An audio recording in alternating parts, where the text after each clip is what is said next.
안녕하십니까. 훈이 삼촌의 영화 세상에 오신 것을 환영합니다.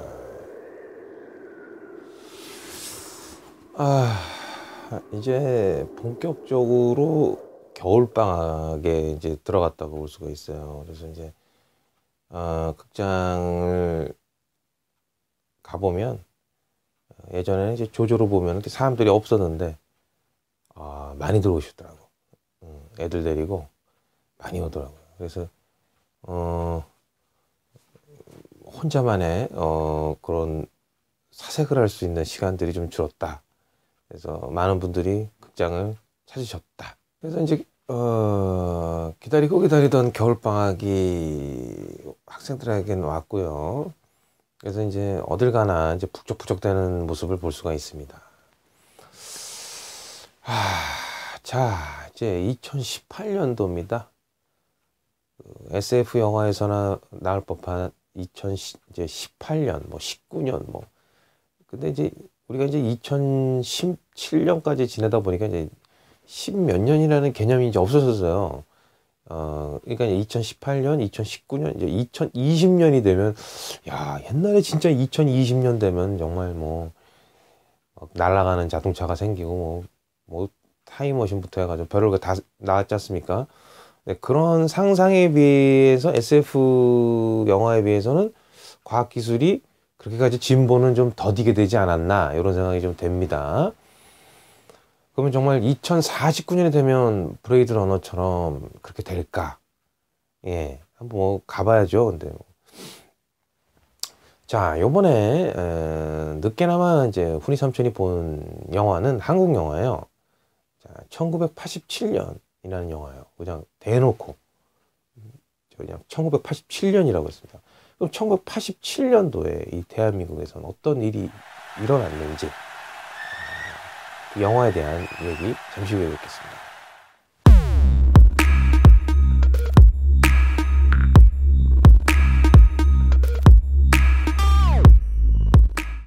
자, 1987년이라는 영화는요,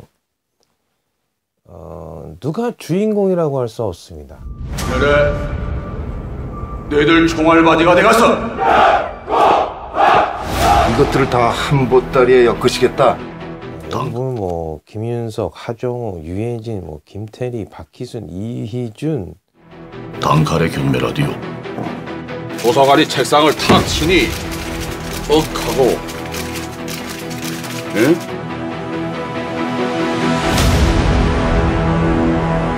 그다음에 그 외에 카메오 우정 출연했던 분들이 오달수, 강동원이 나와요. 신성한 소주병에 휘발유나 쳐놓고 도장 하나만 찍어주십시오. 죽은 지 8시간도 안 됐는데 아버지가 죽은 아들을 봤다 못 봤다. 이게 말이 돼 이게? 설경구, 여진구, 문소리 잠깐 이제 많은 이게?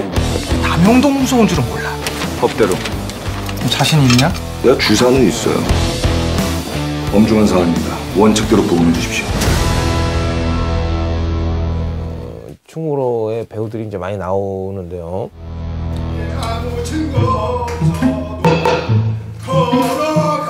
이번에 서울대생 고문해갖고 죽인 놈들이야. 그래서 영화를 보게 되면요, 누가 주인공이라고 할 수가 없습니다. 그러니까 짧게 이렇게 나오는데 거기서 이제 아주머니, 여기서 저 필동 가는 버스가 몇 번이죠? 이거 중요한 거야. 꼭 알려야 돼. 보안 차장이가 그러니까 이제 악역이죠. 그래서 김윤석이가 이제 분량이 많이 나오죠. 그러니까 주인공이라고 할 수가 있고, 하정우도 그렇게 많이 나오진 않아요. 그냥 공안 검사인데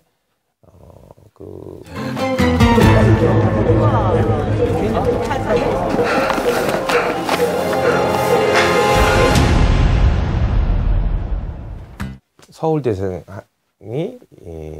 이제 심장마비로 죽었다. 누가 봐도 이거는 이제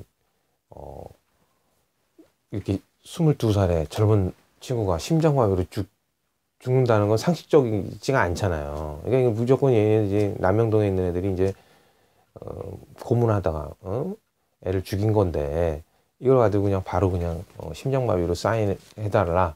그래서 그냥 화장을 해버리려고 그러니까 증거 인멸을 하려고 그러는 거죠. 그러니까 하정우라는 그 공안 검사, 그 당시 이제 공안 검사가 이제 안 된다 그런 거야, 최소한에. 그래서 거기서 이제 신랑이를 이제 벌리는 그게 이제 뭐 누가 주인공이라고 할 수가 없어, 이 영화는. 그래서 당연하지.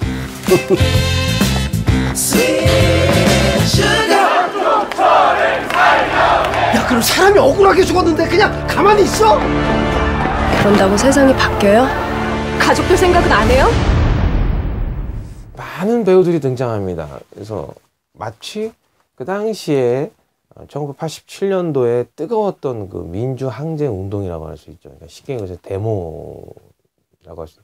그러니까 그런 그 당시에 민주주의를 외쳤던, 민주화를 외쳤던 그 뜨거웠던 그 민주화 운동이라고 할 수 있죠. 그거에 대한 가장 격렬했던 그 시점의 이야기를 이제 배우들이 내 다 책임질게요. 받들겠습니다. 자기의 그 연기로서 헌정을 한 작품이다 할 수 그렇게 보시면 될 것 같습니다. 그래서 많은 배우들이 나오고요. 그래서 그 당시에 1987년도가 그러니까 우리가 저희가 보면 참 역사에 대해서 관심 별로 없어. 왜냐하면 학교 다닐 때부터요. 역사는 무조건 외워. 1900 몇 년도에 누가 이런 식으로 가다 보니까 재미가 없는 거야. 그러니까 역사는 외워야 되는 거고 이름 외워야 되고 뭐 날짜 외워야 되고 무슨 시대 이러다 보니까 역사는 고리따분한 거. 옛날 얘기 외워야 돼. 그 다음에 국영수 외에 어떤 그렇게까지 큰 점수를 그냥 경찰 2명만 처벌받는다고? 아니 왜 진짜 못해? 사실 확인 좀 합시다. 익사죠.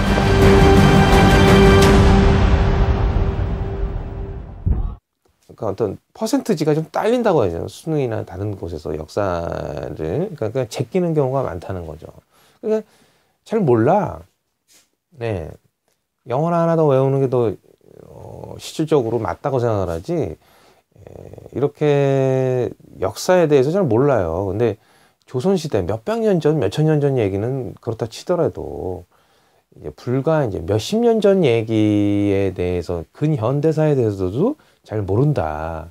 우리가 이제 왜 일제에서 일본 놈들에 의해서 나라를 뺏겼는지, 그다음에 그 해방이 왜 어떻게 됐는지, 해방이 되고 나서 왜 미국과 소련이 개입을 하게 되고 강대국들에 의해서 우리가 분단 국가가 되거든. 또 왜 6.25라는 이제 전쟁이 일어나지 않습니까? 그러니까 그러면서 뭐 자유당이니 뭐니 해서 이제 이런 독재가 어떻게 시작됐고 그다음에 12.12 사태가 왜 일어났고요. 그다음에 광주 민주화 운동이 왜 일어났는지에 대해서 정확히 모르는 거야. 이렇게 저렇게 막 아니다 기다 이러다 보니까 헷갈려. 좌파는 이렇게 얘기를 하고 또 보수는 이렇게 얘기하고 그러니까 두 가지의 역사의 이야기가 흐르고 있다는 거죠. 어떤 것이 진실이냐 라는 걸 그냥 어느 관점에서 보느냐에 따라서 또 틀려져 버리니까. 그러나 진실은 있는 거 아닙니까? 진실은 있지 않습니까? 그러니까 이 1987년이라는 영화는 그 당시에 급박했고 또 어느 정도로 탄압이 됐는가. 그러니까 어떤 언론과 그다음에 국민들에 대한 자유, 그다음에 말할 수 있는 그 권리 이런 게 거의 묵사발이 되다시피 하는 거죠. 그러니까 소수의 독재자들과 그를 따르는 이제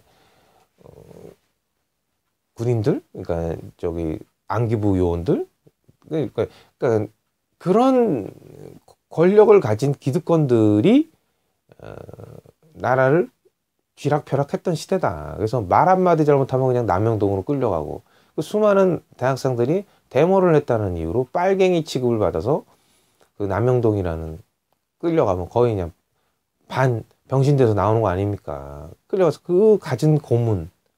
그러니까 가장 1987년도가 그게 달았다고 보면 되는 거예요. 그러니까 그런 고문과 어떤 억압이 그 전두환이라는 그 독재자가 명분상으로는 대통령이나 그 안에는 자기의 그 권력을 유지하기 위해서는 얼마나 많은 학생들을 잡아다 고문을 하고 또 억울한 사람들 다 그냥 빨갱이로 몰아가지고 그냥 적으로 간주하게 되고요. 아무렇게나 해도 되는 어떤 합법적인 명분을 내세우겠다. 그냥 거기에 그냥 어떤 빨갱이만 한 게 없거든요. 그래서 이런 영화를 보면서 누구 하나 주인공이라고 할 수 없다. 그러니까 1987년도에 그 민주화 운동을 했던 학생부터 해가지고 시민, 그다음에 모든 사람들이 주인공이다. 그래서 그거에 대한 그러니까 바치는 어떤 영화. 그래서 배우들이 아낌없이 우정 출연을 하고 배역이 크고 작음의 그런 걸 떠나서 기꺼이 이 영화에 다 참여하지 않았나. 그래서 한두 명의 배우가 끌고 가는 영화라기보다는 모든 사람들이, 그러니까 예전에 뭐 아프리카 기근 하는 아이들 돕자고 해서 위아드 월드에서 미국에 있는 팝 가수들이 다 모였지 않습니까? 그래서 하나의 이제 음반을 제작해서 위아드 월드라는 영화 만들듯이 이거는 어떤 충무로의 영화판에 있는 분들이 그 당시 6월 항쟁에 대한 헌정, 그 1987년도의 상징, 그거에 대한 헌정판 영화다라고 보시면 되겠습니다.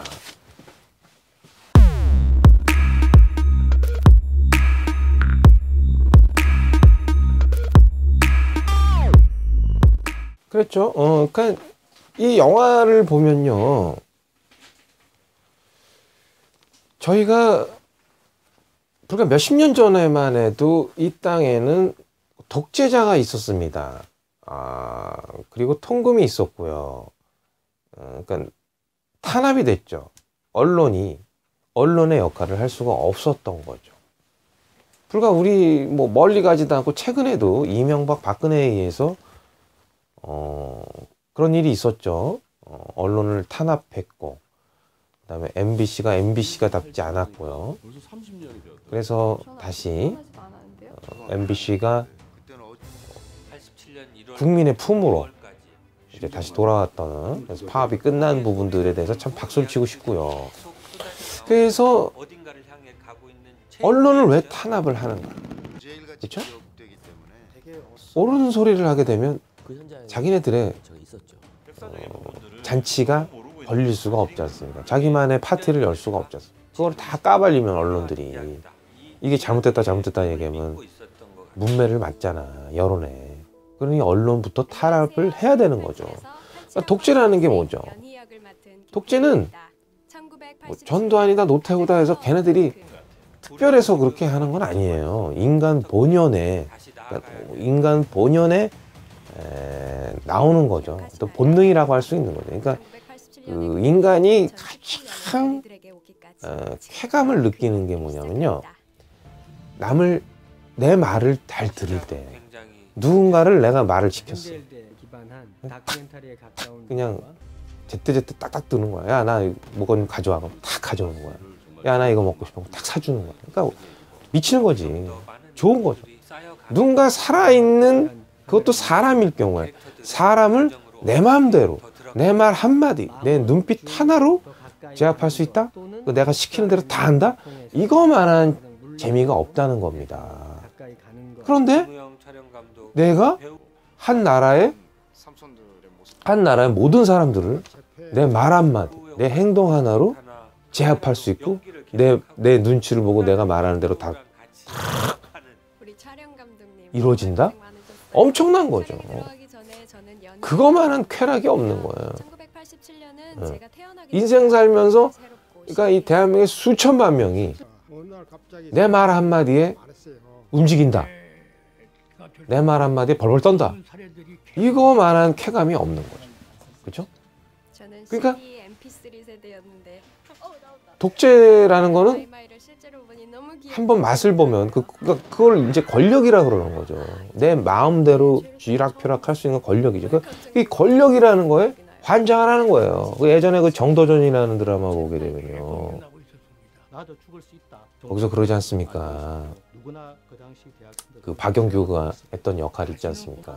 그 당시 고려 말에 최고의 이제 권력을 진 거죠. 왕보다도.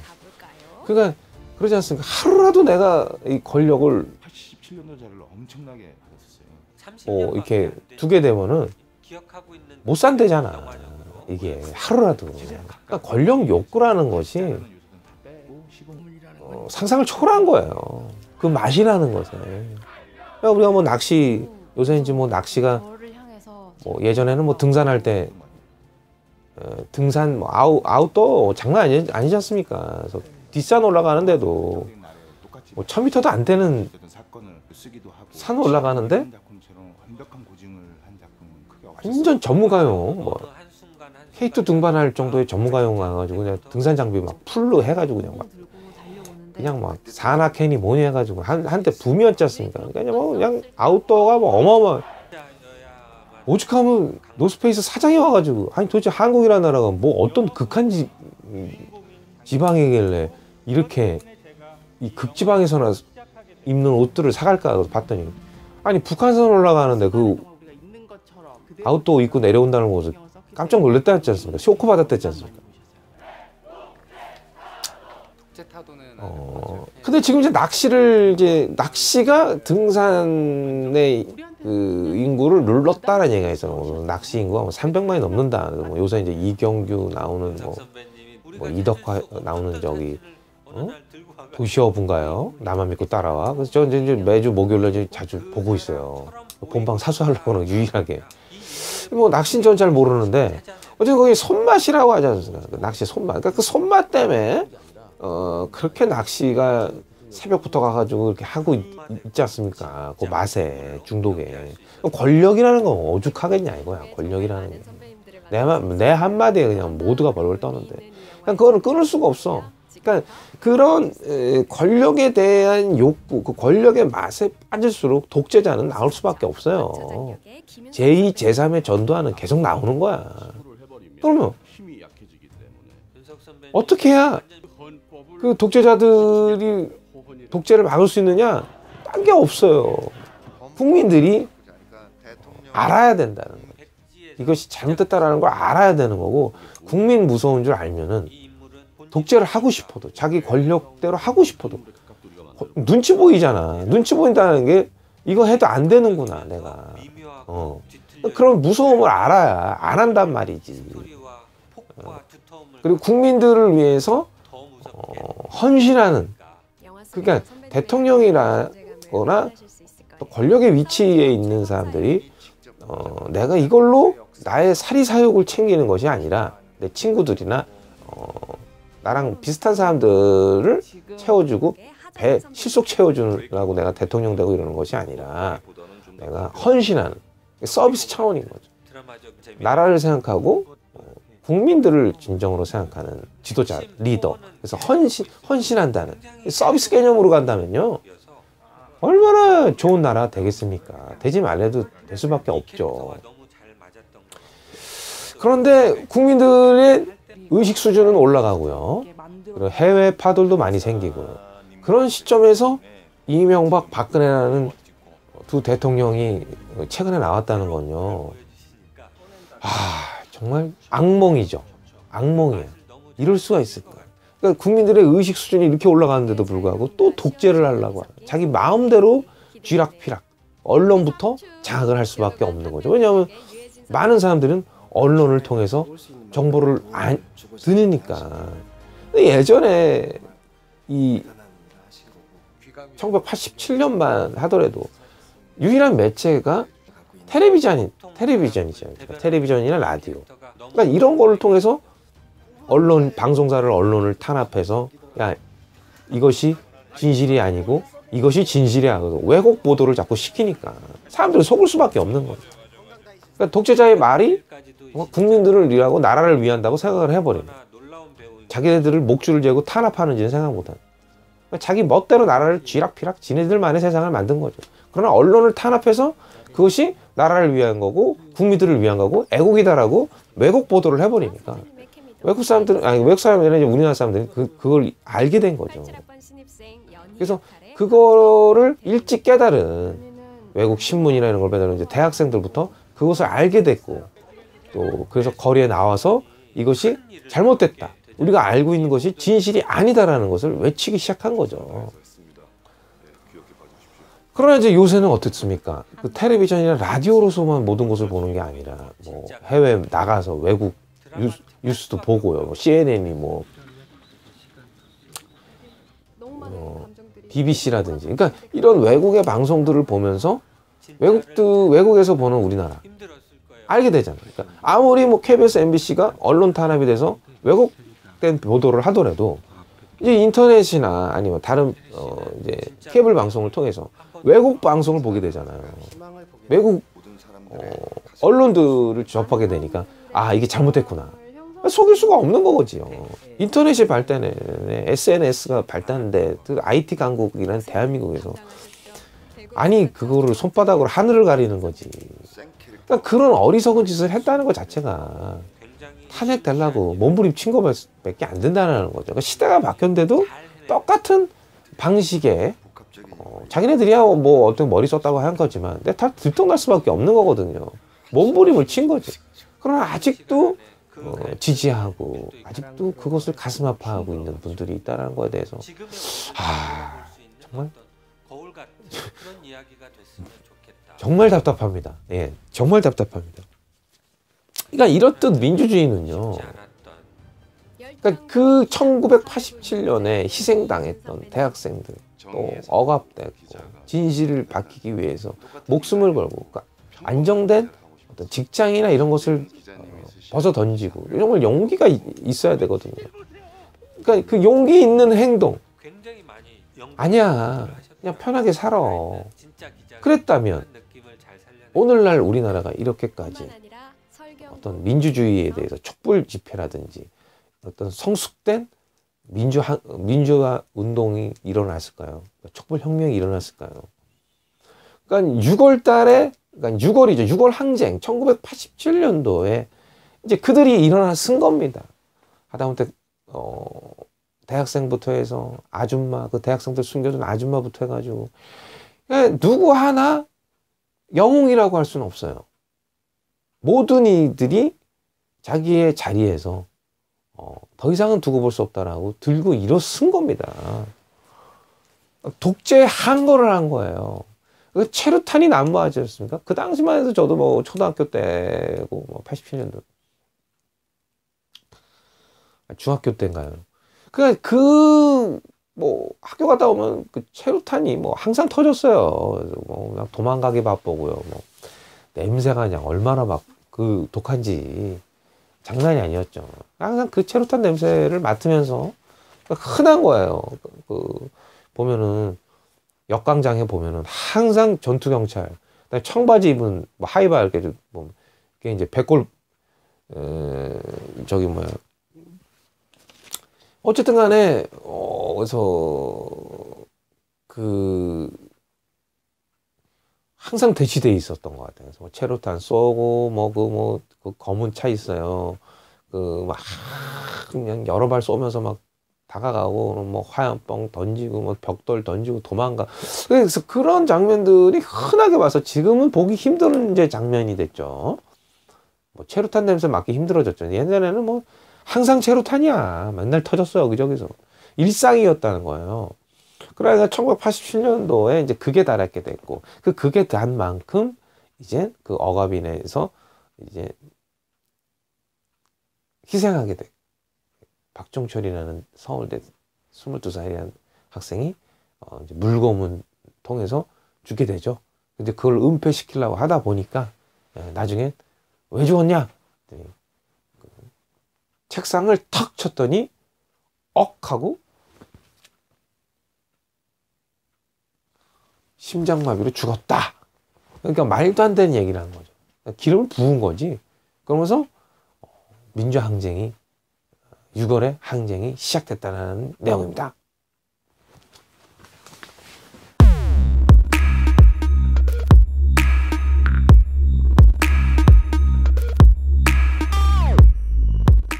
(1987년이라는) 영화의 빛과 어둠에 대한 거죠. 그러니까 비적인 부분에 대해서는 나름 현실성 있게 마치 다큐멘터리를 보는 것 같죠. 1987년도에 어떤 일이 일어났는가에 대한 것은 뭐 우리가 기사나 어떤 역사나 이런 거를 그러니까 이제 그런 걸로 통해서 알았지. 이렇게 생생하게 캐릭터들이 나와서 영화로서 이렇게 보게 되면 전달력이 크잖아요. 그 당시 상황에 이렇게 이제 어떤 그런 부분들에 대해서 더 전달이 이제 쉽죠. 이제 그런 부분에 대해서 이렇게 뜨거웠구나. 1987년도라는 것이 우리가 이제 88 올림픽 전이잖아요. 그러니까 그거에 대해서 국민들이 얼마나 그 수많은 넥타이 부대라고 그러죠. 그러니까 이제 대학생들만의 전유물이 아니라 데모가 전부 다 나온 거야. 그전에는 이제 대학생들은 공부나 하지 왜 저러냐라고 했는데 이제 더 이상은 어떤 어른들도 참을 수가 없었던 거죠. 그러니까 이제 다 나와버린 거야. 그 당시에 인천 지역만 해도요. 지금 이제 어떻게 보면 인천 시민회관 쪽이나 이런 거 보면 진짜 뭐 난리 장난 아니었어요. 막 벽돌 막 다 집어 던지고. 그래서 뭐 그 버스 정류장 그 지붕을 막 잡아뜨려 가지고 그걸 불도처럼 막 밀고 나가고. 그러니까 이게 전국에 다 그러니까 여기 방방 곳곳에서 다 이렇게 볼루 터지듯이 다 터져버리니까 막을 수가 없는 거지. 경찰 병력이 뭐 얼마나 되겠습니까? 그래서 뭐 휴전선에 있는 군인들 다 뽑아? 그러니까 그 전에 5.18은 광주에서만 이제 벌어졌기 때문에 이제 진압이 됐지만은 전국에서 들고 일어나는데 이걸 무슨 수로 막어? 그러니까 그런 부분에 대해서 잘 묘사를 했어. 이 영화는. 그래서 이제 배우들이 그 실존 인물이었던 역을 하나하나 다 했던 거고요. 김유석이라는 배우의 연기가 정말 그 사람을 보는 것 같은, 그러니까 보안 차장을 보는 것 같은 김유석이. 그러니까 정말 그 카리스마, 눈빛에서 또 거기에서 나오는 이야기들. 그러니까 철저하게 어떤 그 빨갱이를 싫어하는 예전에 자기네 집에서 정말 오두가도 없는 애를 하나 키워서 친자식처럼 자기 아버지가 키우고 먹이고 자기도 형으로 생각했는데 나는 이제 6.25가 터지면서 북한군이 들어오죠.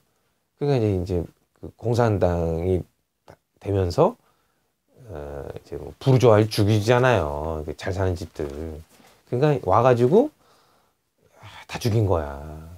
근데 김유석이는 어릴 때 이제 마루 밑에 숨어 있었던 거지. 그러면서 그 가족들이 다 죽어가는 거 본 거예요. 그러니까 빨갱이에 대한 증오가 어마어마한 거야. 빨갱이를 때려 잡겠다는 그 일념 안에, 애국이라는 일념 안에 그냥 그 수많은 학생들 막 다 죽인 거니까 명분이 자기네 있는 거야. 빨갱이가 싫은 거야. 빨갱이다 그러면 무조건 때려 죽여는 거야. 무슨 쥐새끼 잡아 죽이듯이. 그래서 저는 이게 보면은 이 사람도 참 어떻게 보면은 희생양이다, 피해자다라고 생각을 해요. 일본한테 나라를 뺏겼어. 나라에 힘이 없어. 주권이 없는 거야. 그러니까 미국과 소련에 의해서 저희는 이제 우리가 원치 않든 원하든 이제 분단 국가가 된 거죠. 그러니까 38선을 그게 된 거죠. 그러면서 그런 이데올로기가 생긴 거잖아요. 같은 나라 사람이지만 사상이 틀린 거야. 그러니까 모든 이가 공평해야 된다는 게 사회주의적인. 여기는 이제 아니다. 어떤 민주적인. 그러니까 이게 이제 대립할 수밖에 없는 거죠. 아무리 형제래도요, 생각하는 게 틀리면요, 친해질 수가 없어. 원수도 그런 원수가 없는 거죠. 그러면서 분단이 준 아픔이죠. 그걸 또 이용하는 정치인들, 독재자들. 그러면서 그 빨갱이라는 자체가 어떤 적으로 간주해버리는 게 좋거든요. 그러니까 내가 빨갱이다라고 얘기는 안 하거든. 감춰 있잖아요, 간첩들이. 그러니까 야 이놈 빨갱이야 라고 몰고 들어가면 뭐 본인은 뭐 빨갱이라고 얘기하겠습니까? 아니라고 얘기해도 소용이 없는 거예요. 그러니까 그런 그 반공 정신을 심어주면서 간첩에 의해서 국민들도 불안하게 만들고 빨갱이의 위험성, 그래서 빨갱이다. 그러니까 애초부터 이런 분단 국가가 되지 않았으면 또 뭘로 또 몰고 들어갔을까요? 예. 그러니까 빨갱이만큼 그렇게 흡입력을 주는 건 없잖아, 소재가. 그러니까 분단이 준 어떤 그 아픔의 흔적들이 이 빨갱이로 승화가 되면서 그 아픔들이 계속 이어져 내려가는 거죠. 그러니까 지금 이 순간에도 빨갱이래잖아. 빨갱이래잖아. 빨간색 좀 빨갱이래잖아. 그러니까 이게 아직까지도 먹힌다는 거예요. 그러니까 대단한 거야, 그 약발이. 그러니까 아픈 역사가 끝나진 않았구나. 그러니까 빨리 이게 통일이 돼야 돼. 예, 통일돼도 빨갱이 얘기 나올까요? 그래서 통일이 돼야 된다는 겁니다. 통일이 되지 않으면요, 항상 이렇게 흑백 논리라는 것이 존재하게 되는 거죠. 네, 모르겠어요. 어쨌든 간에 이 영화에서는 참 할 얘기가 많네요. 이제 근대화부터 들어가서 이제 막 다 들어가야 되는 거니까. 그래서 이제 어두운 부분은 조금, 너무 이제,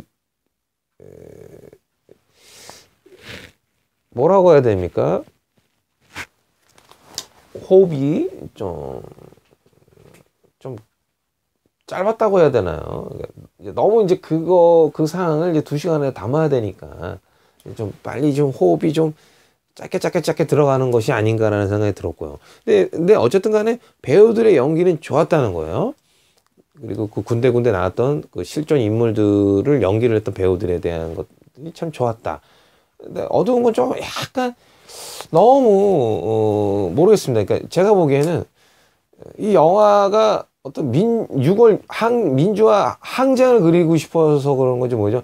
너무 상징성이 그러니까 강하다라는 거예요.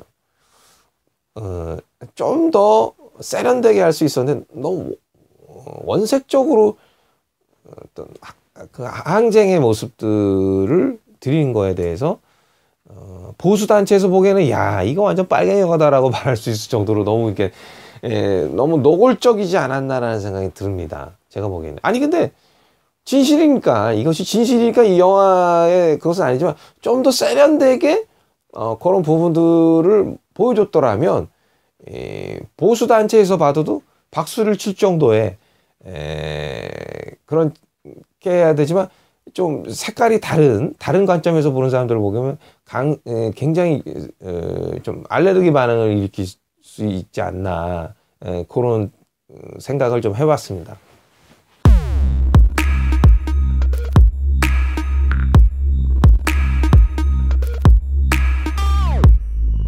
자, 훈이 삼촌의 최종 평가예요.